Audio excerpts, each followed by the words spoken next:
As soon as I saw the trailer for this movie, I knew I had to see it. Not only because I, for one, love Liam Neeson's movies, but the trailer shows a guy driving his kids around while an unknown caller claims there's a bomb in the car and he can't exit the car and has to play this guy's games in order to survive. So it reminded me a lot of Liam Neeson's past works, such as The Commuter, for one, the one where he was stuck on this train trying to play by another bad guy's rules. This time he's in a car. But yeah, so I knew I was in for somewhat of a good time, and for the most part, I was. This movie was as you imagine it to be, suspenseful, on edge, and really just captivating by like the story and the mystery of it all. The whole time I was wondering like what was happening, what was going to happen. The mystery of it really kept you on edge and just intrigued. On top of all that, this movie really made me feel for Liam Neeson's character and his family. It really tries to create the story behind his character and how he wasn't always there for his wife and his kids, but then over the course of the movie, he grows into much more of a father figure. And the key word there is tries, because I'm not sure if it was done as successful as maybe it should have been. Look, some things in this movie were pretty questionable, and a lot of things didn't really quite make a lot of sense, you know.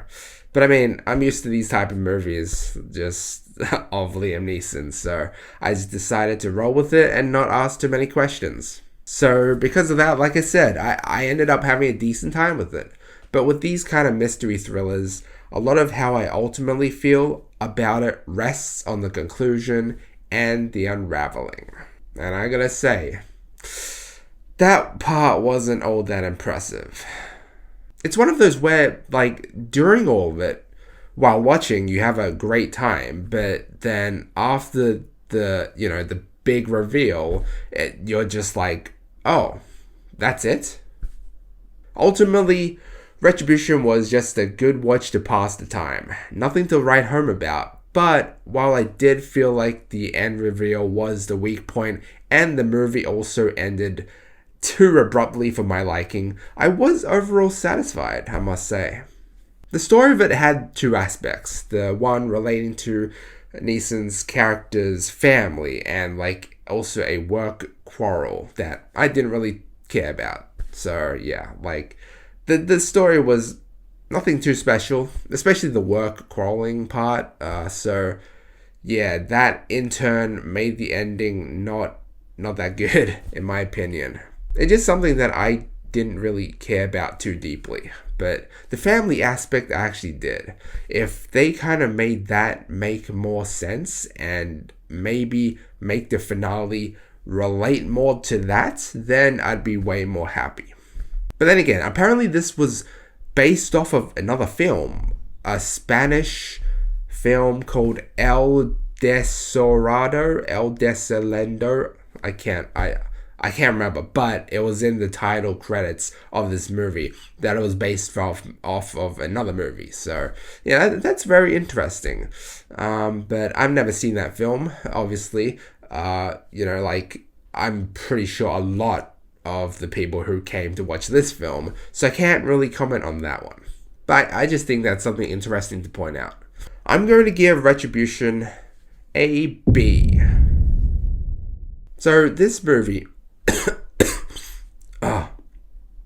I'm still sick. It's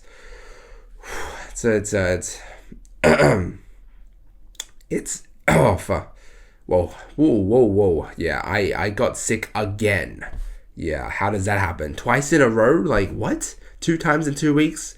Jesus. But, yeah. What I wanted to say was this movie actually came out, like, a month ago in, I'm pretty sure the majority of countries around the world. But it so happens that it hits Australian cinemas just today, which is, like, the 21st of September, I believe. A month around after it releases in the majority of the world, just like Blue Beetle. I just think it's just really interesting how a lot of movies are just like Australians getting starved for them. Like, it's crazy. We're Western, we might not be one of the main countries of the world, but it it just sucks. It blows. But yeah, I actually watched this online, right? Like, not even in theaters, even though it released it. I watched it online. It actually releases online before it officially releases here in my country. But that being said, like, I could have had this review up a few days earlier, but like I said, being sick, so yeah, had this cough that won't go away, so I couldn't record anything. But yeah, I just wanted to point all this stuff out just to keep you guys in the loop and tell you what's up with everything. Yeah. But hey, finally, I get a review Blue Beetle. These next two, this review and the next review you're gonna see before the Creator, which is one of my highly anticipated, one of the movies that I'm actually looking forward to in a while. Releases. Yeah, the next two, this one and the next one, will be of I don't often do that. I normally just review movies that I watch in theaters because that's a good experience, but I hardly review movies I watch at home because the experience is lesser. But these movies are the ones that I should have watched in theaters, or wanted to watch, I guess. But anyway, guys, that's it. Thanks for watching. Let me know what you think down below. Like and sub if you enjoyed, and as always, feel free to check out any of my previous videos. Until next time.